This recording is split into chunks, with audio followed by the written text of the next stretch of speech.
For our final interview tutorial, we wanted to show you a setup that we think is crucial to creating a sustainable CASE program at your institution. The idea behind this setup is to create a standard interview look that you could use over and over and give yourself consistent looking interviews. You would ideally leave this setup in a private space somewhere and use it when you need to interview new subjects. You can also use this basic interview setup on international shoots and locations, either by taking the gear with you or by having partners shoot in the same style for you. We've done this on location in Uganda, India, Brazil, Nepal, a wide variety of locations. It's something that's sustainable and that looks great, and we're thrilled to share it with you. The key to making this interview setup work is to find a quiet location where you can control all the audio and all the light. This can be a classroom, a lecture hall. The most important thing is that you can shut all the windows and has very good audio. We start off by building the backdrop. This is a basic gray photo backdrop that's relatively inexpensive and can be purchased in most photo stores. We use a gray one to match in all our locations around the world. Once you have that in place and you know where the subject is going to be sitting, we're going to add in our key light, which again is the main light that goes on the interview subject. So this fills in their eyes and their face. You're going to want to make sure that it's in a good position far enough away from them so that it softens it a bit. But again, this is our main light that we're adding into the scene.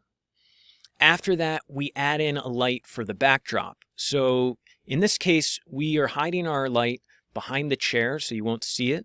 It's sort of a out of focus light beam that adds some texture to the background, makes the shot look a little bit more interesting. And then we're adding in our backlight. So the point of this light, which is a very soft and subtle light, is to just add some separation between the subject and the background.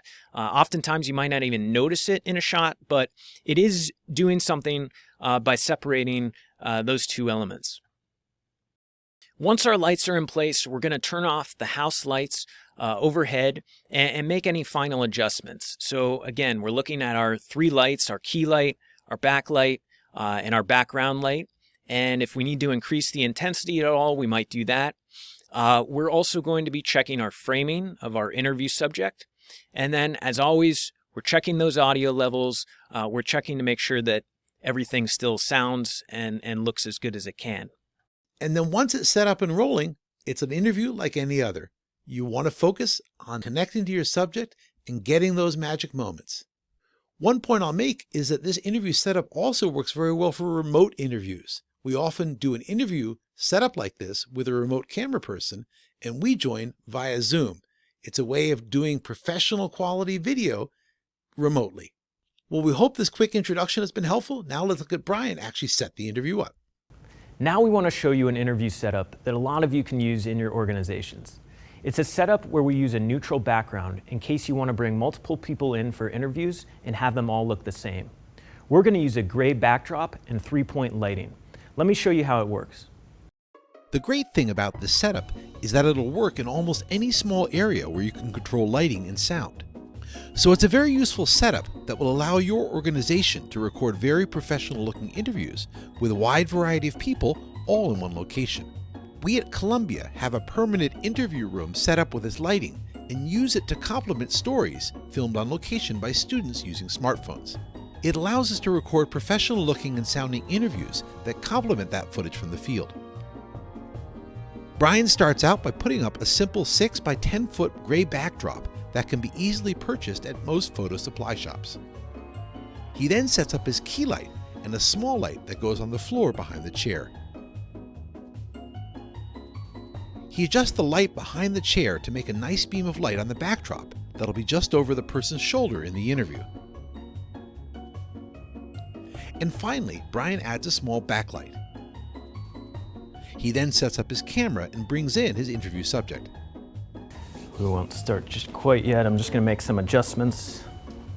With the interview subject sitting comfortably, Brian can turn down the house lights and, as always, help the subject place the all-important lavalier microphone in a place where it can't be seen but will still get good audio. And actually, if you could, maybe just hide the wire underneath your jacket there, like just the inside part. Like unbutton and... Yeah, if you don't mind. With the interview subject sitting comfortably, Brian can do his final adjustments to the lighting and begin to test his audio and final focus. He's then ready to begin his interview. Joanne, tell me what your favorite part of your work is when you're working with, whether it's students or, executives, professionals.